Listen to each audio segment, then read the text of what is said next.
Okay, let's dive right into this. Welcome to today's explainer, where we're going to unpack what might literally be the absolute rarest skill in all of human history. I mean, think about it. We live in this era of total information overload, right? Constant noise, highly weaponized opinions everywhere you look. And yet, the ability to actually sit down and truly examine our own minds, it's never been more vital and, honestly, never more scarce. Today, we're going to figure out how to separate what is actually real from what we just kind of believe is real.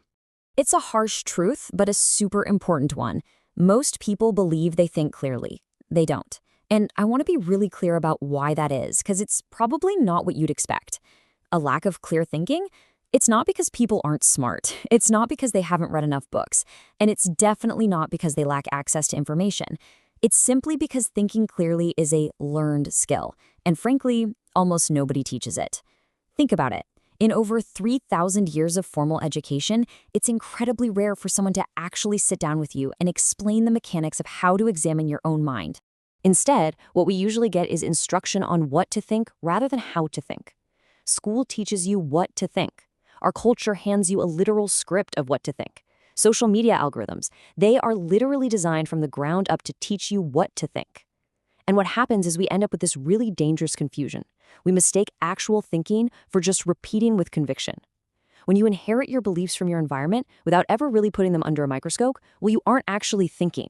You're just repeating a narrative, even if you're doing it with an incredible amount of passion and conviction. Part 1, the foundation of doubt, Socrates and the Stoics. So how do we break out of that cycle? Let's turn to our first set of historical mentors. Now, don't think of these ancient philosophers as just dusty statues in a museum. Think of them as elite experts handing us a highly practical psychological tool, a tool specifically designed to help us question our own absolute certainty. We got to start with Socrates. He believed that most people basically sleepwalk through life, feeling completely 100% certain about things they've never actually bothered to examine. He called this ignorance of ignorance, and honestly, he considered it the single most dangerous form of ignorance out there. It's not about lacking facts, right? It's about being totally unaware of your own blind spots. Socrates argued that the person who simply knows they don't know is already leaps and bounds ahead when it comes to clear thinking. If you know you're ignorant, you're actively thinking. If you're blindly certain, your brain is essentially turned off. To combat this, Socrates used a remarkably simple method. Whenever someone made a claim about literally anything, he'd hit them with this ultimate question: how do you know? And he didn't ask this just to be difficult, or to troll them, or to win an argument. He asked it because that question itself is the exact spark that ignites actual thought. I want you to ask yourself this right now about your most deeply held beliefs. How do I know this? Where did this belief actually come from? Have I genuinely examined this from all angles, or do I just feel really certain about it? Seriously, if you start asking that every morning, your thinking is going to transform in a matter of days. Building on that foundation, we look to the Stoics. They developed this highly practical moment-to-moment routine called Prosoche, which basically translates to an active, ongoing attention to the self. Now, this wasn't some passive meditation. This was an active, rigorous examination of every single thought the exact second it popped into their heads. The Roman Emperor Marcus Aurelius used this daily. Right before he reacted to a harsh criticism or some deeply frustrating event or even terrible news from the battlefield, he would stop. He'd deploy this practice to examine exactly what assumptions he was bringing to his judgment.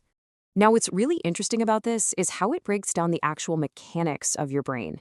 Aurelius noted that the thoughts that arrive automatically in response to a stimulus are just mere impressions, they're reflexes. And the profound realization here is that you absolutely do not have to accept the first unexamined thought that arrives in your brain. No way. You don't have to promote it to a true belief. You can pause. You can look at it. If it's accurate and useful, sure, accept it. If it's just an emotional reflex, you release it. That tiny little gap of examination before reaction, that is the absolute core of clear thinking. Part 2, the discomfort of nuance, Aristotle and Zen Buddhism. But what happens when the things we're examining aren't so simple? We're shifting focus to see how true experts must embrace complexity over comfort. Because let's face it, the real world is incredibly messy. Aristotle developed this concept called the golden mean. It's the understanding that truth almost always lives somewhere in the messy middle between two extremes. And finding it requires a tremendous tolerance for nuance and contradiction. You see, a mind that has to categorize absolutely everything as 100% good or 100% bad or totally right or totally wrong, well, that's a mind that has stopped thinking and is merely seeking comfort. Clear thinkers don't need clean, simple narratives. They're entirely comfortable saying, you know what, this situation has genuine costs and genuine benefits, or this person is both right and wrong. They're totally fine saying this is complicated. Let's move along and see how this builds directly into Eastern philosophy, specifically Zen Buddhism. They have this amazing concept called Shoshin, or beginner's mind. Just like Aristotle demanded comfort with complexity, Shoshin demands that we approach a topic genuinely fresh, open, and uncertain. It's about being entirely stripped of the filters of our existing categories or all our past experiences. The Zen master Shunryu Suzuki captured this perfectly. He said, in the beginner's mind, there are many possibilities. In the expert's mind, there are few. I really want you to think about that. When you consider yourself an expert, you kind of stop truly looking. You just see the category you've already created in your head, not the actual reality of the thing right in front of you. Clear thinking demands a permanent, fresh openness to being completely surprised by the world around us. It requires the humility to realize that things are often far more strange and complex than we previously thought. Part 3. The Hidden Traps. Francis Bacon. So, we know we need doubt and we know we need nuance, but what's actively working against us? Let's expose the villains here, the systematic errors lurking right inside our own minds.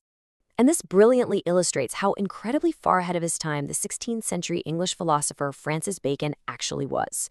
400 years before the invention of modern cognitive psychology, he identified these 4 idols of the mind. It's fascinating. The idol of the tribe is our tendency to only see what confirms our beliefs. Today we call that confirmation bias. The idol of the cave is interpreting everything through our own individual history, so personal bias. The idol of the marketplace is the way language and naming things distorts thought. That's semantic bias. And the idol of the theater is accepting ideas just because they come from respected figures. Authority bias. Bacon essentially proved that you cannot trust your own isolated mind. You absolutely have to externalize your reasoning and subject your beliefs to the challenging scrutiny of people who actually disagree with you. Part 4. Clear thinking on a Tuesday. Okay, we've covered some brilliant, high-level philosophy, but let's bring this all out of the clouds and into an everyday scenario. What does this actually look like on a random Tuesday when someone at work says something that makes you furious, or when you're just trying to form an opinion on a super complicated news story? So the crucial point is this highly actionable 4-step daily plan. Step 1, pause. As we learned from the Stoics, that pause creates the only space where thinking is even biologically possible. Without it, you only have a reaction. Step 2, ask what you're actually believing right now. Not what you feel, what you actually believe. Step 3, genuinely argue the opposing view, because if you can only caricature the other side, you don't even understand what you're disagreeing with yet. And step 4, ask yourself what evidence would actually change your mind. And that leads us to the ultimate goal of this entire process. These ancient philosophers didn't create these frameworks just to make life difficult. They did it to foster the rigorous, unyielding honesty required to look at new evidence and say 3 incredibly difficult words. I was wrong. Socrates literally died for the right to think this way, to follow an argument wherever it led, even if it completely contradicted what he desperately wanted to believe. In our modern world, which is totally designed to reward absolute certainty and punish nuance, the willingness to say, I might be wrong, is the ultimate act of intellectual resistance. So I want to leave you with a challenge directly derived from today's explainer. Let's call it the reflection test. Right now, I want you to pick one strongly held belief you carry with you. Got it? Okay, ask yourself exactly how you came to believe it. Was it inherited? Was it rigorously examined? Then challenge yourself to mentally engage with the absolute strongest, most charitable version of the opposing view. Because I promise you, if you can't represent the opposing view accurately, you don't actually possess the truth. You only possess a caricature. And finally, ask yourself this one absolutely vital question regarding that strongly held belief. What evidence would change your mind? Be incredibly honest with yourself here, because if your honest answer is nothing, if literally no amount of data, argument, or evidence could ever make you shift your stance, then you have to realize you aren't actually thinking at all. You've reached a fixed point, and a fixed point is the end of thought. Stay curious, stay willing to be wrong, and keep examining your mind. Thanks for joining me on this explainer.